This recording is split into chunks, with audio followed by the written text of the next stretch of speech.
ಎಷ್ಟ ಧೈರ್ಯ ನಿಂಗೆ? ನಮ್ಮೂರಿನ ಜನಗಳಿಗೆ ಕೆಲಸ ಕೊಡೋದು ನೀನೇ ಅಲ್ಲ, ಎಲ್ಲಿ ಯಾರಾದ್ರೂ ಅನ್ಸ್ಕೊಟ್ಟು ಬಿಟ್ಟವ್ರ? ಇಲ್ಲ ನಿನ್ನ ಹತ್ರ ಬೇಡ್ಕೊಂಡು ಬಂದವ್ರ? ಈಗ ಎತ್ತು ಮಕ್ಕಳೆಲ್ಲ ಕೈ ಕೊಟ್ಟು ಹೊಂಟೋದ್ರು, ಆದ್ರೆ ಈ ಭೂಮಿ ತಾಯಿ ಕೈ ಬಿಡ್ಲಿಲ್ಲ. ಇದನ್ನ ನಂಬ್ಕೊಂಡು ಒಪ್ಪತ್ತಿನ ಗಂಜಿ ಕುಡಿತಾವಳೆ. ಇದನ್ನು ನಿನ್ ಕಿತ್ಕೊಂಡು ಹೋಗ್ಬಿಟ್ರೆ ಆಮೇಲೆ ಅವ್ಳ ಹೊಟ್ಟೆಗೆ ನಿನ್ ಕಂಪ್ನಿ ಚರ್ಮ ತಿನ್ಬೇಕಲ್ಲ.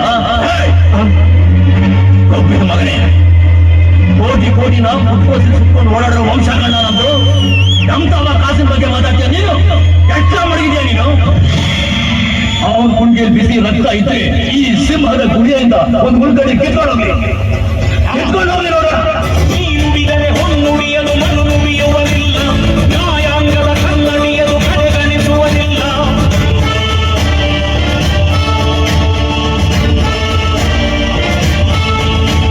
ನೀನೆರೆದರೆ ಕಕ್ಕಲ್ಲದು ಬಂಗಾರವು ತಾನೆ, ನಿನ್ನ ಹಸ್ತದಿ ಪಡೆದವರಿಗೆ ಸೌಭಾಗ್ಯವು ತಾನೆ. ನಿಮ್ ಫ್ಯಾಕ್ಟ್ರಿ ಕಟ್ಟೋಕೆ ಹೊಸರು ಕೊಡೋ ಭೂಮಿನೇ ಆಗ್ಬೇಕಾ? ಬೇರೆ ಕಡೆ ಆಗಕ್ಕಿಲ್ವಾ? ನೀನ್ ಕಾಣೋದು ಬೆಂದಿರೋ ಪಿಣಿ ಅನ್ನನ ಭತ್ತಾನೆಂದಾದ್ರೂ ಕಂಡಿದ್ಯಾ? ಅನ್ನ ತುತ್ತು ನಿನ್ ಕೈಯಾಗ ಬರ್ಬೇಕಾದ್ರೆ ಅದರಿಂದ ಒಬ್ಬ ರೈತನ ಶ್ರಮ ಎಷ್ಟಿರ್ತೈತೆ ಅಂತ ಗೊತ್ತಿದ್ಯಾ? ನಿನ್ನ ಯೋಗ್ಯತೆಗಿಷ್ಟು. ಇವತ್ತು ರೈತ ಎಷ್ಟೊಂದು ತೊಂದರೆ ಅನುಭವಿಸ್ತಾ ಇದ್ದಾನೆ ಅಂತ ಗೊತ್ತಾ ನಿಮ್ಗೆ? ಅವ್ನ್ ಬೆಳೆಯೋ ಬೆಳೆಗೆ ಇವತ್ತು ಸರಿಯಾಗಿ ಬೆಲೆ ಸಿಗ್ತಾ ಇಲ್ಲ.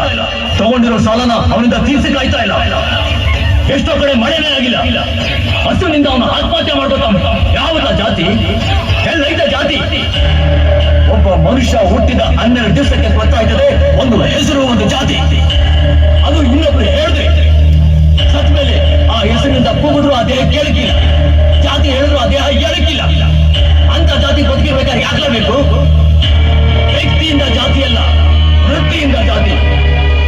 ಒಬ್ಬ ಮನುಷ್ಯನಲ್ಲಿ 4 ಜಾತಿಗಳಿರ್ತವೆ.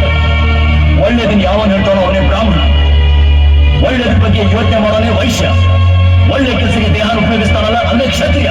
ಇವನ್ನೆಲ್ಲ ಓದ್ಕೊಂಡಿದ್ದಾನಲ್ಲ ಅವನೇ ಶೂದ್ರ. ಶೂದ್ರ ಅಂದ್ರೆ ಯಾರು?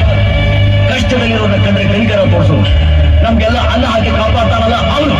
ಅದಕ್ಕೆ ಎಲ್ಲರೂ ಕಾಲ ನಮಸ್ಕಾರ ಮಾಡ. ಮೊದಲು ಮನುಷ್ಯ ಬಾಳ್ಬೇಕು.